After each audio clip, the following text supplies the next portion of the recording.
tikulandireni inonse amene muli mu msonkhano uno komanso ena onse amene mukutionera kuzera pa kanema.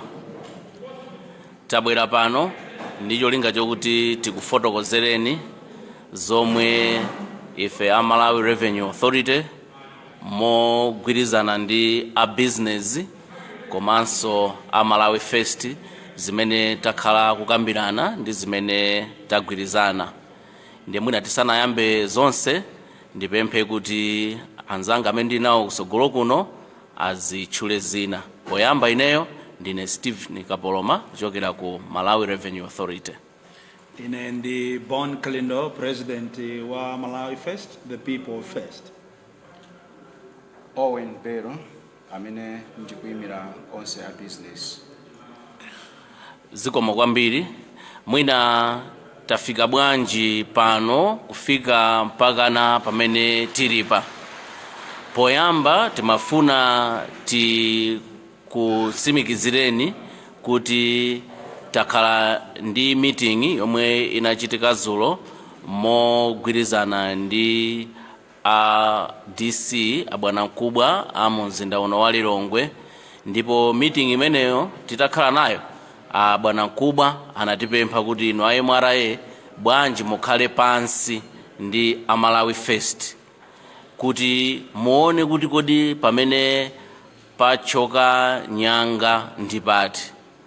Ndi lero kuyambira chakumamawa kuno takhala tili limodzi kukambirana zinthu zosiyanasiyana zoonesesa kuti tigwirizane timvane, ndipo posakhalisa pano tidzakhala tikuwerenga chikalata chimene tagwirizana tonse limodzi ngati a Malawi. Let me welcome colleagues from all over Malawi, wherever you are. Welcome to this press briefing, which has been organized by the Malawi Revenue Authority, Malawi First, in conjunction with the small business communities in Malawi. This press briefing has been organized to brief you, the members that are in this room, but as well as those that are watching us, on the progress that has been reached between Malawi Revenue Authority, Malawi First, and the small business communities regarding tax stamp. We have had meetings with the District Commissioner for Lilongwe, who summoned us, and during that discussion yesterday, the DC requested us to engage and to engage fruitfully.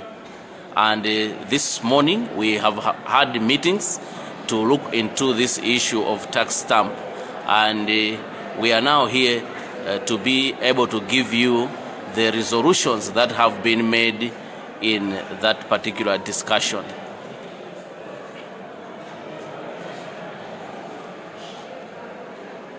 Nde amene mukutimvera mungotipasa kanthawi pang'ono chifukwa rumu ina imene tikupangira press briefing kuli phokoso, ndiye tingowauza anthu ena kuti achepese phokosolo. Zikomo.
ena malo inonse amene mwakhala mukudikirira kuti tibwerenso tipepese kuti tinali ndi vuto la phokoso kuchokera ku chipinda china chimene kunonso akukhalako ndi zochitika zawo, koma tamvana nawo kuti atipasa mpata kuti tithe kukulankhulani motero. Now I'm going to read the joint communique between the Malawi Revenue Authority, Malawi First, and the representatives of the small-scale business community. This communique has been dated Tuesday, 17th August 2024 in Lilongwe.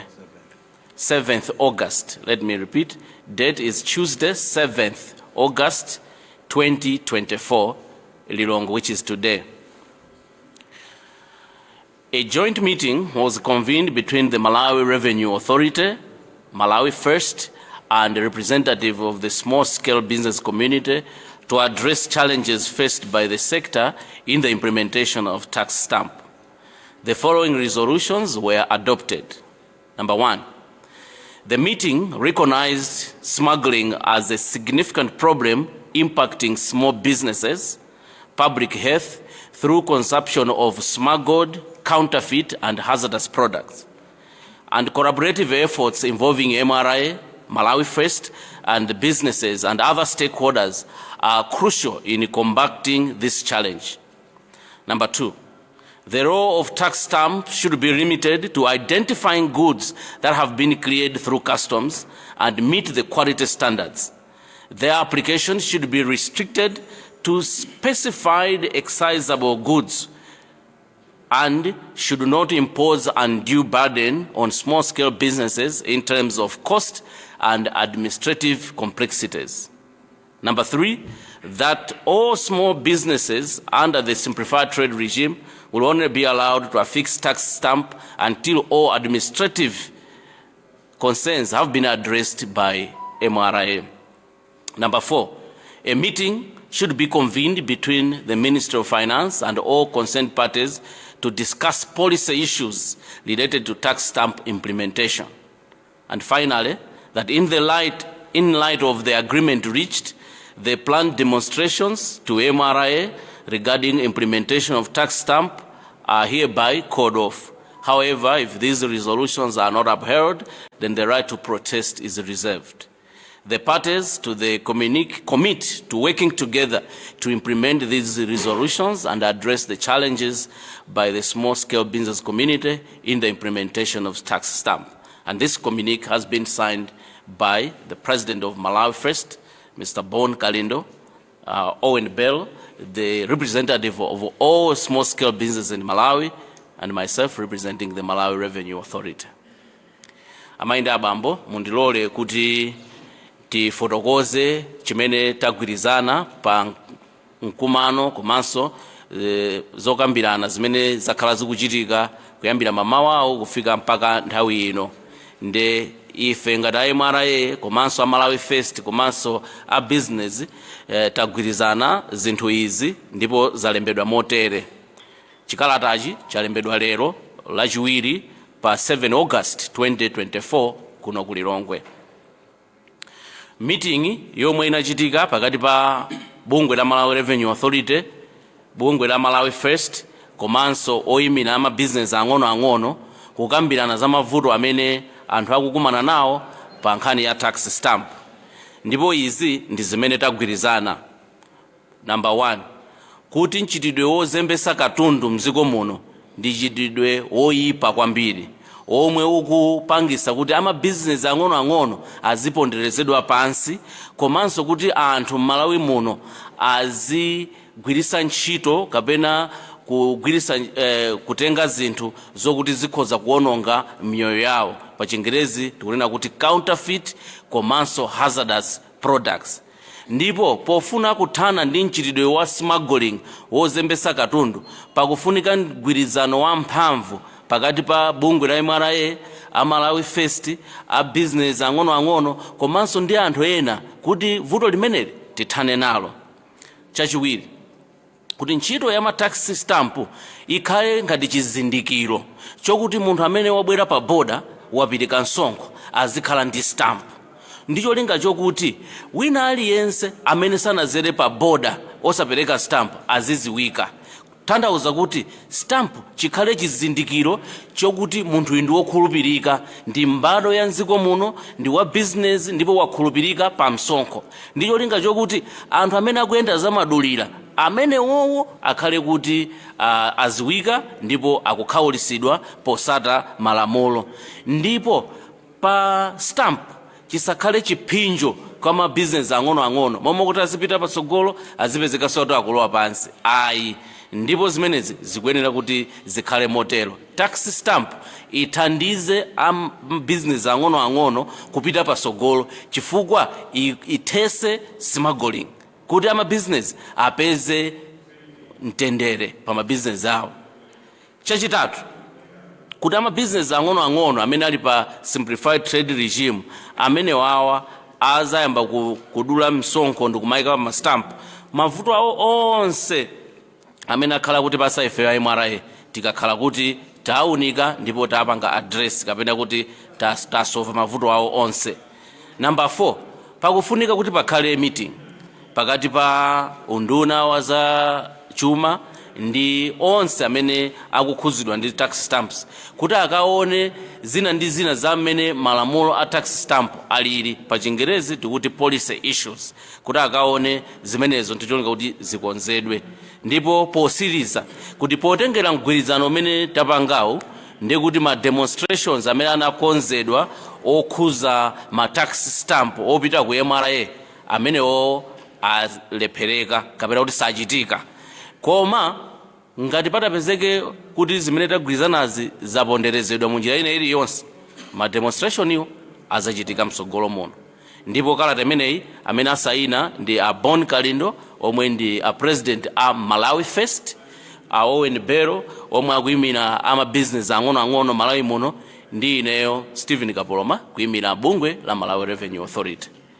Pamenepa ndiye pamene kalata yathu yathera, koma mundilole kuti ndipereke mwayi kwa Bon Kalindo amene ali a president a Malawi First kuti apereke ndemanga. Tikatero tizaperekaso mwayi kwa oyimira business ang'ono kuti atilankhule, kenako tizatenga mwina mafunso ochepa chabe, kenako nkutseka msonkhano wathu. Zikomo kwambiri. Thank you very much, members of the press.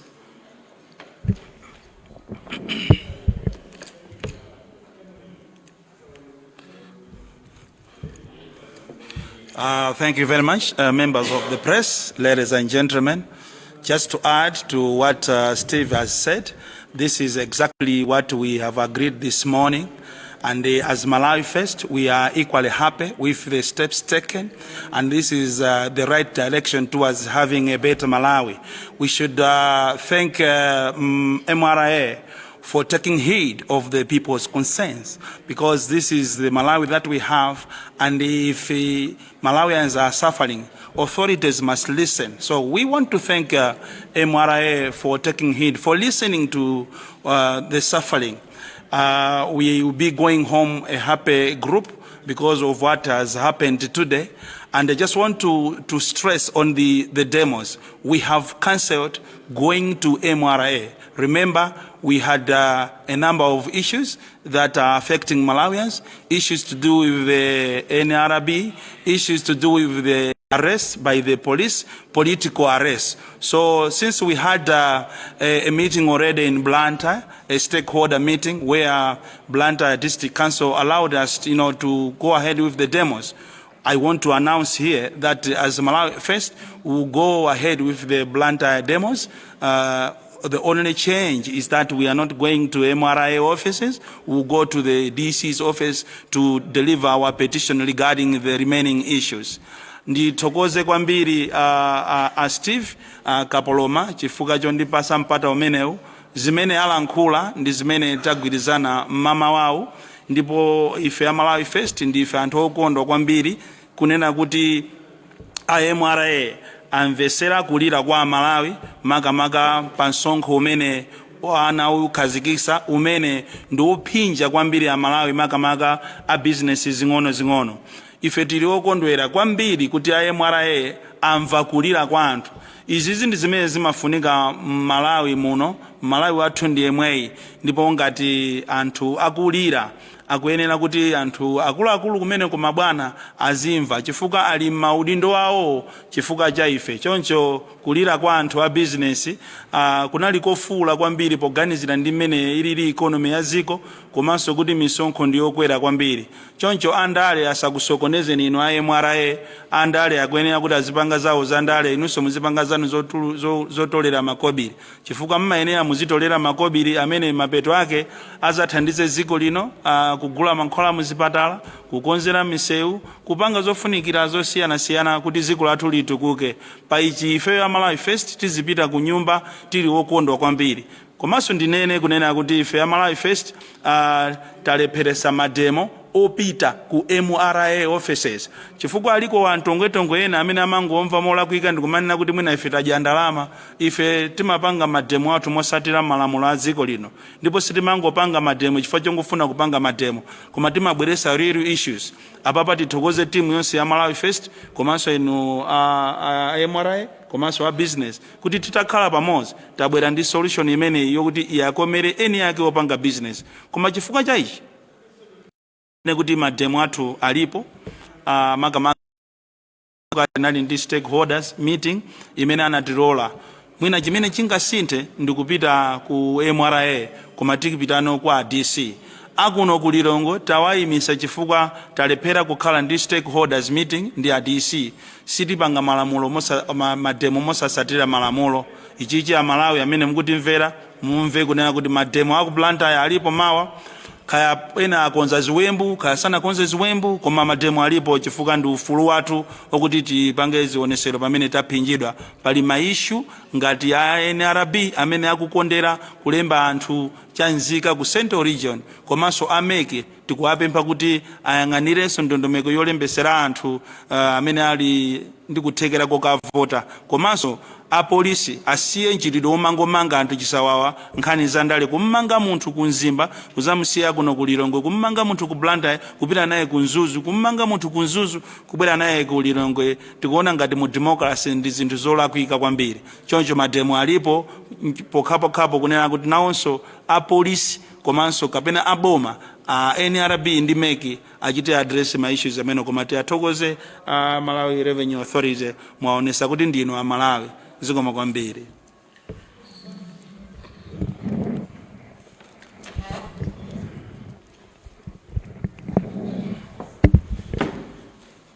Because of time I only speak in Chichewa. Choyamba ndifuna ndithokoze kwambiri President Malawi First komanso ndithokoze MRA chifukwa chotikumbukira kutiitana kuti tikhale limodzi pa mkumano umenewo. Ndikukhulupirira kuti a business anzanga mukudziwa mmene mwina takhala tikuyenda kuti tikafike pa tsiku la leroli. Si zinali zophweka iyayi, ndi chinthu chowawitsa kwambiri makamaka pa nkhani imene tikukamba yokhudzana ndi ma tax stamps. Timati tikalingalira za mmene ife tikudutsa makamaka nkhani yokhudzana ndi ma businesses athu komanso tikanikanso ndi economy ya dziko mmene ili ndi kuzabweranso ma tax stamp apena pake timaonabe kuti timapsinjika kwambiri. Komano tiathokoze kwambiri a MRA kuti amva kulira kwathu komanso amva madandaulo a Malawi. Tikukhulupirira kuti sizinatheretu nkhondo idakalipo chifukwa ndi mmene yawerengedwera kalatayi tayimitsana pona kuti no panopa sofa sitikukhudzana ndi issue ina iliyonse yokhudzana ndi ma tax stamps mpaka napazakhale msonkhano mkumano wapakati pa ife ya business a Malawi First pamodzi ndi aku Ministry of Finance. Ndiye ndikufuna kuti ndiyadziwitse anzanga ama businesses amene mukutionera panopa kapena mukutimvera kumene muliko kunena kuti pa nthawi yatsopano inoyi simukufunsidwa kena kalikonse kokhudzana ndi ma tax stamps. Ngati mukuombola katundu wanu pa boda, ombolani katundu mmene maombolera, tengani katundu wanu muzipita nayo ku nyumba. Musayembekezere wina aliyense kuti akuze ndi katundu mmene muombolera chonchi ndiye tsopanono mugule ma tax stamps zimene zokulibe kaye mpaka ana tizakumane ndi aku finance ministry ndikukhupira kuti munamva bwinobwino kata amene awerengedwera apapa tikhati ndi makopeza makata amene wawa tizikhati nawo kuti china chilichonse chomwe chitazachitike chosemphana ndi kalata imene yawerengedwera ndiye kuti tikupita kunsewu sikuti tayima kuti kapena tatheratu kuti kunsewu sitipita komano ngati kalatayi itapezeke kuti yasokonezedwa pena pake ndi ena ake kwina kwake ndiye kuti kunsewu tikupita kunsewu kusikuti kapena tikupita kuti ife tikumapita manyado koma tikupita chifukwa cha mavuto amene tikumana nawo m'Malawi muno ndiye tikufuna kuti mavuto amene otonse ngati Amalawi tiakonzere limodzi ife tisatsidwe kumbuyo chifukwa amene tikumakumana ndi zipsinjo ndi ifeyo Amalawi ifeyo a business ife ndiye ndikukudziwitsani Amalawi anzanga a business anzanga kumene muliko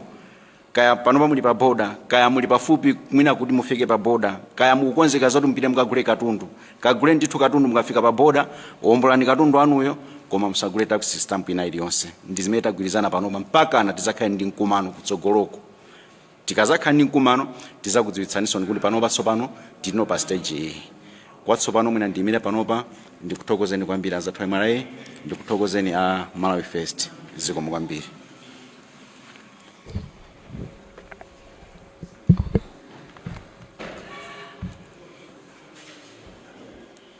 Zikomo kwambiri kwa nonse amene muli muno komanso onse amene mukutionera umu ndimene takambirana komanso kugwirizanirana pa zimenezi chinthu chimodzi chimene chatilumikiza tonse kuposa china chilichonse ndi chokuti kuzembesa katundu mdziko muno ndi chinthu choyipa kwambiri ndekaya ndi Malawi First kaya ndi a business akutsimikiza kuti tikuyenera kuti tithane ndi vuto la smuggling mdziko munomo ndipo tax stamp ndi chida chimene chaoneka kuti chitithandiza kuti tithese vuto limeneli zongofunika ndizokuti tonse tigwirane manja poonetsetsa kuti tax stamp yakhazikika ndipo ikugwira ntchito yake yoyenera mdziko muno kuti amene azidandaula akhale smuggler chifukwa meeting yathu ya lero yatsindika kuti palibe ndi mmodzi yemwe amene akupanga support smuggler kaya Malawi First kaya ife kaya ndi business palibe amene akupanga support smuggler ndipo zimenezo ndi zimene tagwirizana tionetsetsa kuti smuggler asapeze mpata chifukwa smuggler ndi amene akupangisa kuti wina aliyense azidandaula mwina padakali pano titenga mwina mafunso okwana 5 tikateno titseka msonkhano wathu ngati pali mafunso kuchokera kwa tolankhani amene ali muno tikhoza kupereka mwayi umenewo zikomo. Ndikuona kuti pali mkono mmodzi uwu mwina mukhoza kufika ndikutenga microphone kuti kapena pali ngati pali microphone ena microphone ena ali apa fikani kuti mufunse funso lanu mbali za uku.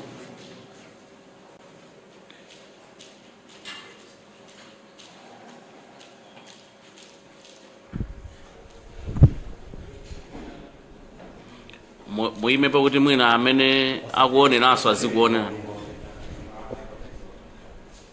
Joseph Mazizi, Capital FM. Nimafuna kungodziwa kuti kweni pamene panali kusamvana ndi pati pamene mwapakonzapo pamene simmamvana pokhudzana ndi tax stamp imeneyi zikomo kwambiri. Titengenso mwina funso lina ngati lilipo.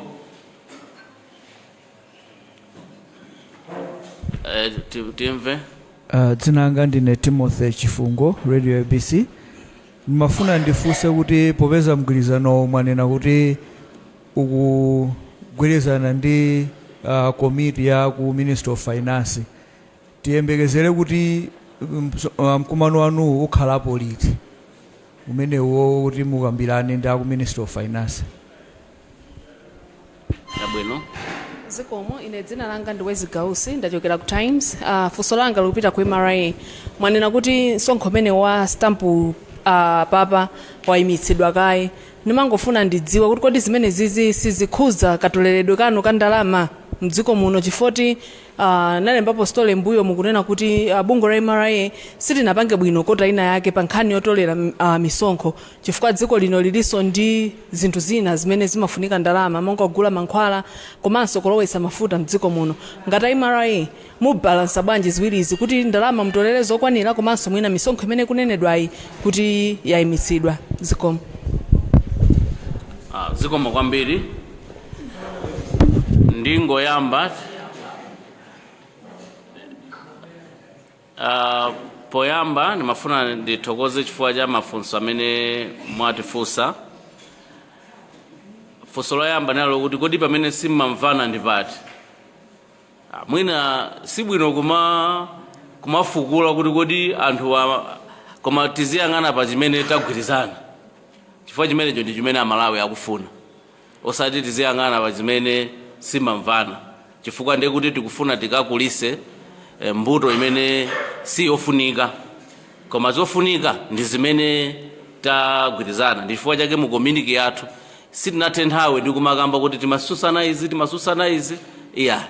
Koma chimene tikufuna ife tipange focus kapena kuti tione kuti tikuyendera limodzi ndi zimene tamvana. Chifukwa tonse ndife Amalawi. Funso lachiwiri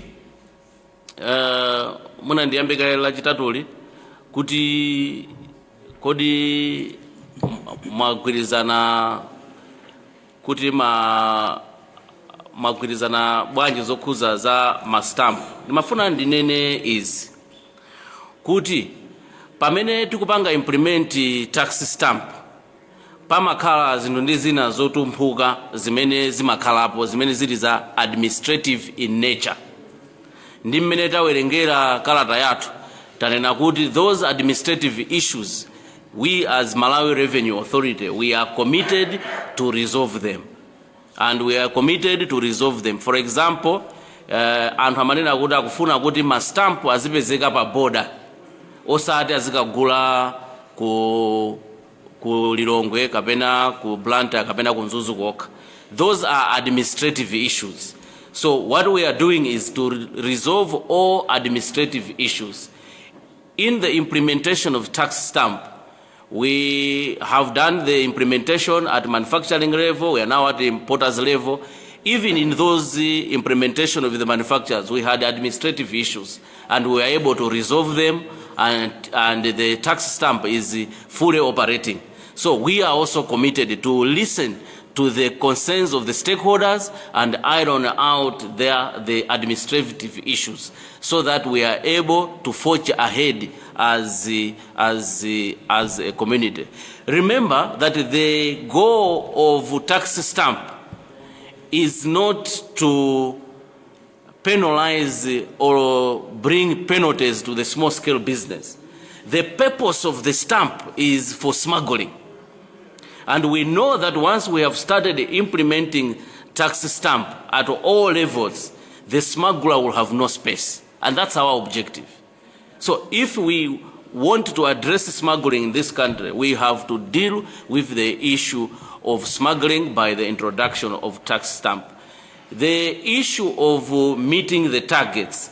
Remember, tax stamp is not a tax. The tax stamp is not a tax. Pachichewa kuti stamp imene yabwera si msonkho wapadera kuti uzikaonjezera pa ndalama zimene timapitisa kuboma imene timatolera. Ayi. Ichichi ndi chizindikiro. Ukabwera pa boda walipira msonkho wako tizika stamp ija pamene pokuti iweyo ndiwe wokhulupirika. Thank you very much for coming and complying with the taxes. Here is a sign kuti ukapita kunjako azikaziwa kuti wewe ndi wokhulupirika wapereka msonkho. Cholinga ndicho kuti wina amene wazira za madulira akapita ndi product yake akapita ndi katundu wake pa msika asakagulidwe chifukwa alibe chizindikiro chokuti munthu uyu ndi wokhulupirika, munthu uyu ndi wokonda dziko lake. So tax stamp si ndalama zimene kuti anthu akumalipira tax stamp ndi cholinga chokuti zipita kuboma. Ayi. Tax stamp ndi chizindikiro chokuti wewe walipira msonkho. Ndi msonkho ukakuti ukulipirira abe. Sikuti metanena kuti mavuto tikakonza tax stamp akhala anthu akumalipira sitoleza kuti ndiye kuti tasiya kutolera msonkho. Msonkho wa excise tax ulipobe ndipo anthu aziperekabe pa boda. ndimafuna ndikambe zimenezo mwina ndiapase enanso kuti alankhule ngati pali zina ndipase ninu kapenapo bwana Kalindo.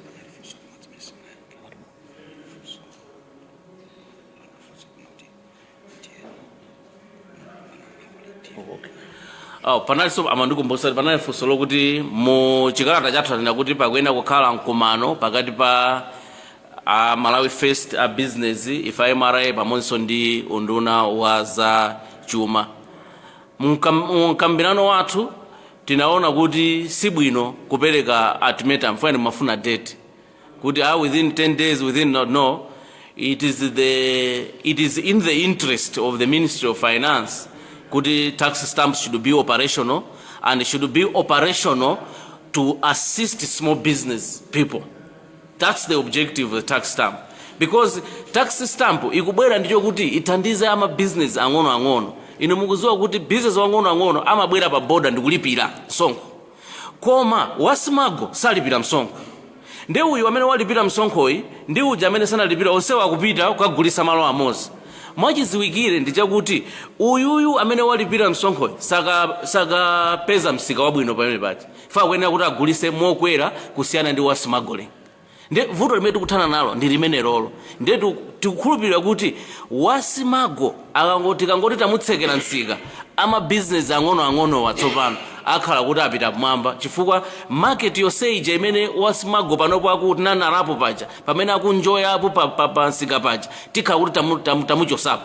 Ndi kuti business ngati amapita ku Zambia kamodzi pamwezi azipita ka 4 chifukwa amene amapanga naye compete uja walephera kuti akhale ndi product yake pa market paja. Zimenezo ndi zimene tikufuna. Smuggling wina aliyense amene akutimvera pano aziwe kuti zikoli lapita pa step ina sopano. Ife ndi Malawi First ndi small business tagwirizana kuti tikaulise wa smuggling. Ndi ino amene mukutimverano amene mmapanga smuggle nthawi yanu yatha chifukwa ife tagwirizana pano kuti tithane ndi smuggling. Ndipo popanga smuggling ipa tithandize kuti wa small business apite mwamba ndi zimene tagwirizana. Ndi tikukhulupirira kuti tikafikira unduna wa za chuma ndi maprogramu awo atitana tikhala pansi koma tilibe time frame kuti tapasa nduna kuti within chakuti ayi koma policy imeneyi anayibweresa ndi akunduna finance ndi ali ndi pachingerezi mati huge interest ali ndi kufuna koyenera kuti tikuyenera kuti tikhale tikambirane zimenezi zikomo kwambiri. Mwina kungoonjezerapo kunena kuti popeza ife ya Malawi First timayimirira Malawi ndipo sitimafuna kubisa chinthu. Kunabwera funso lonena kuti kodi pamene mmalimbana ndipati tithokoze kwambiri bwana Kapolo amene ayankhira kunena kuti msonkho umenewu usampange munthu wa business zing'ono kukhala ovutika komanso cholinga cha stamp imene ndikumpangisa smuggler kuti amve peni. Komano zimene zimachitika mbuyo mwapezeka kuti wasimo amene waonesa kuti ndi Malawi wabwinoja wapita pa boda ndi amakamugulisanso stamp ija. Ndiye ife timapempha Malawi First iya uyutu ndi good citizen kuti timukhaulise uyuyu kuti nayeso ayambe kukhala ndi mtima omagwirisa ntchito boda akuyenera kuti uyuyu amene wagwirisa ntchito boda uja muzimpasa stamp ya ulere chifukwa sangalipire duty ndiye mukamugulisa iso stamp. Timaona ngati ndiye kuti pamene popo ma authorities anachichita overlook chinthu icho. Ndiye tinangofuna kuti ndiyankhe pamenepo mongo phera mphongo kunena kuti pamene timalimbana ife ya Malawi First poamenyera Amalawi ovutika chifukwa ine ndine president wa anthu osauka ndipo sindingakhale president wa anthu osauka ndikumaonabe anthu akusauka akuzuzidwa ndi MRA kapena ndi boma. Komanso tikuyembekezera kuti a minister a finance akuyenera kuti apange machawi chifukwa tinawo nkhani zambiri zokuti tizawauze ife anthu osauka makamaka a business. Zikomo kwambiri. Ndikukhulupirira kuti pamenepa ndi pa nsiriziro pa zokambirana zathu koma tisanasirize kwenikweni ndimafuna ndi apasa mpata a business kuti alankhule mawu osiriza kenako ndapasa president a Malawi First kuti nawo sanene mawu osiriza kenako ndiza manena mawu osiriza ndikukuthokozani nonse chifukwa chomvera komanso chifukwa chokhala pamenepo. mwina tipereke mpata kwa inu poyamba.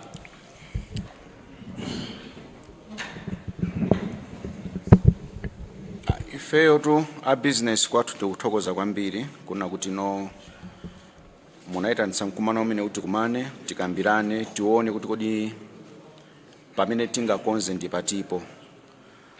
Tikupemphe naye mwaraye kuti nthawi zonse pakakhala kuti munakaona pali vuto muzitipanga engage. Pamakhala nthawi zina mumapezeka kuti mwina mukukonza dongosolo limene likhudza ndife anthu a business komano simukutikhudza simukutifikira kuti ife tidziwe kuti chimene mukukonza ndi chani chokhudzana ndife.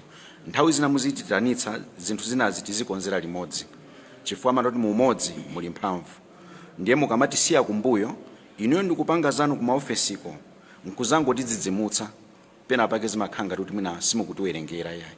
Komano tikuthokozeni kwambiri kuti leroli munaitanitsa mkumano umenewu chisakhale chiyambi ndi chimaliziro komano chikhale chiyambi komanso tichipitilize kuti tikonze Malawi wathu kuti akhale wabwino. Zikomo kwambiri.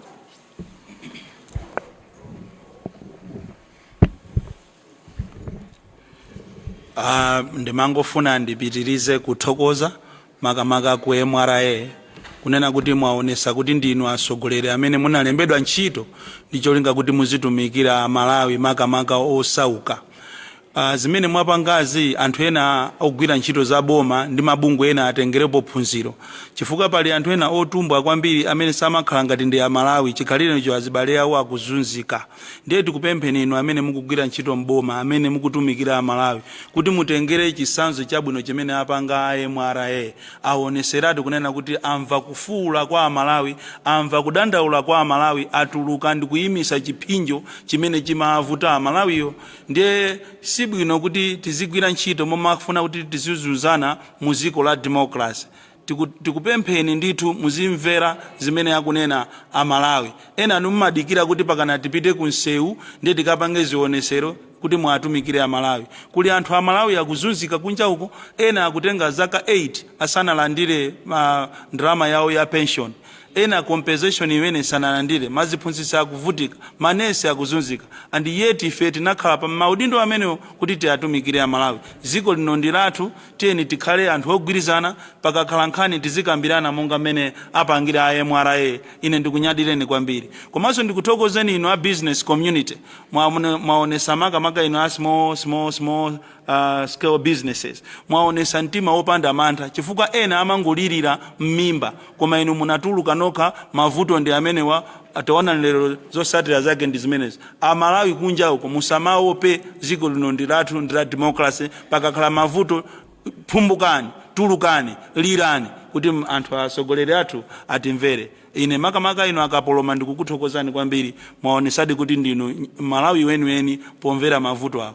Musakana mizidwe ndi anthu ena so mukapita uko mukasinthe iyayi. Faji kuli anthu ena akuza kumaka kukochani kuti mwalakwisa simunalakwise, mwapanga the needful zothandiza Malawi anzanu. Thank you very much.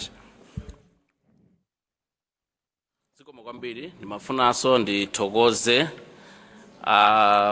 President a Malawi First, ndithokozenso a President a Small Business Community chifukwa cha mkambisirano umene unalipo kuyambira mamawa kufika pano.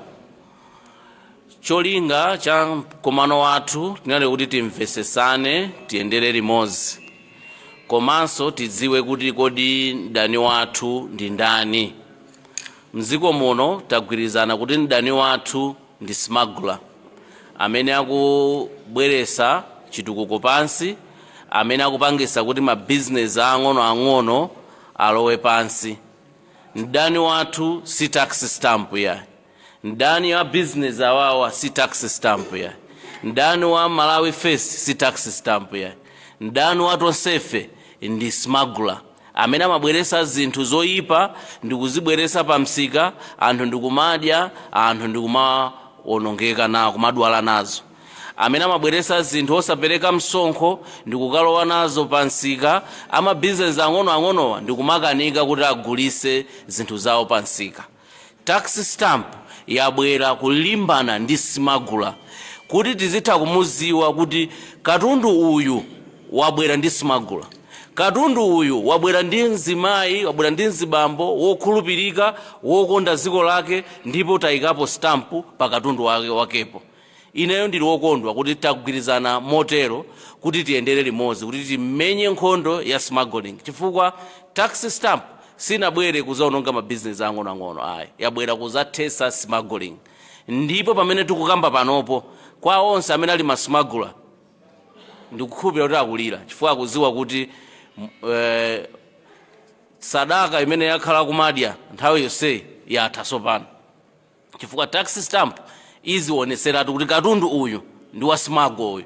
Ndipo ife MRA tizipita pansikapo ndi kukalanda katundu wina aliyense amene alibe tax stamp, tizipita pele paja kukasesa.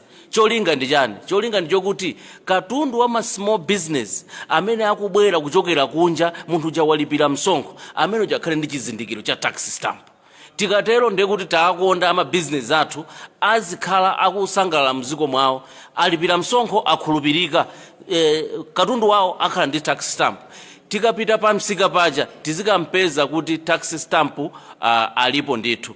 Komanso tikumbukirani kuti tax stamp iyi kwambiri yakhuza pamowa, sinakhuze pa katundu wina aliyense ya. Kwa katundu amene ndi wamowa umene umalowa kwambiri mziko muno osadzera pa boda. Inu kuti mulowe mu mataunimu muonatu kuti muli maliko ashopo ambirimbiri kuti mufufuze mowa ngati umene ujawo, mowa umene uja sunalipiridwe duty kwina kulikonse, mowa umene ujawo wangolowa mziko muno. Tsopano mowa umene uja ukuononga moyo, anthu amene aja akufunikanso apitenso kuchipatalaso akapezenso mankhwalaso, koma alowa nawo katundu uja osalipira msonkho. Ndife chimene tikufuna ndicho kuti katundu amene akuchokera kunja akhale ndi tax stamp amene azera pa boda. Ndipo ife tikuziwa kuti azimayi athu amene a business ang'onoang'ono ngati amazera pa boda, amalipira msonkho, akhale ndi chizindikiro amene kuti katundu uyu amene iyi ndi wa tax stamp. Uyu wodzera mchire, uyu wozera zamadulirayi ameneyo akapezeka pansika paja tikamutenge pamene pachapa, ndipo tikazamapita kupanga operation imene yoyo tizatenganso atulankhani ngati muzakhale nafe limodzi kupita kukanchosa meja. Chifukwa tikatero ndiye kuti tikukonda dziko lathu, tikatero ndiye kuti tikuyika Malawi kuti akhale wapatsogolo, osati munthu azipanga zake zofuna yekha. Choncho ndithokozenso mobwereza kuti tithokoze tonse amene takhala tikukumana pano, tagwirizana zimenezi kuti ndi zimene zingatithandize tikuyenera tipite chisogolo pa nkhani ya ma tax stamp motenomo. Ndikuthokozeni nonse amene mwakhala mukutionera pa press conference ino kuti zikomo kwambiri chifukwa munali pamenepo. This now marks the end of our press conference. We would like to thank you very much for being there and being able to participate in this critical issue of tax stamp, which is there to fight smuggling, which is there to promote small businesses, which is there to make sure that only legitimate business that come at the border must flourish. Muna ndisindike chifukwa nkhani imene ima ndi mwamo ndiyokuti ama business ang'onoang'ono kuti mwaone akhala kupanga business nthawi yayitali sakutukuka. Amene akatukuka ndi amene akangulisa uti, amene akangulisa uti ali ndi katundu wambiri wa smuggling amene akumusunga kumbuyoko. Ife MRA tikapita mu shop muja kuti tioneseni makalata amationesa katundu wochepa amene azimayiwa atadusa naye pa boda, koma chikhalirecho kumbuyoko ali ndi mulumulu kapena miru ya katundu wa smuggling amene amabwera. Ndiye iye uja mumuona wagula Benz, mumuona wagula Pajero, azigula ngati zizoona, koma chifukwa chani azimayi athu kunoko sakutukuka chifukwa chokuti iye uja ndi amene akumawuza kuti katundu wanu mukachoka naye ku Zambia ndikugula ndi pa mtengo wakuti inu ndikutiko munthu iweyo ukagulisa chinthu ndazikakuza ndikugula pa mtengo chakuti kwa chifukwa chokuti ali ndi katundu wambiri wa smuggle amene wazaza ma warehouse mwawo amene aja akupangisa kuti tipezeke kuti zikukanika zokuti azimayi athu azipita pasogolo. Ife MRA pobweresa tax stamp tikufuna azimayi athu apite pasogolo ndi business yawo, chifukwa tidula pa khosi wasimago uja momwe kuti iye uja azinanala pa nsika azipeza kuti akupeza ma profit ambiri zimeje zilekeke. Azimayi athu aja azipita kumene kuja azipanga malonda ambiri. Zimene MRA ikufuna ndi zimene zozo, ndi zimene tagwirizana muno kuti tiyeni tipangeni promote ma small business. Tax stamp ikhale chida chopanga promote small businesses chikukhaulisa smuggler. Zikomo kwambiri.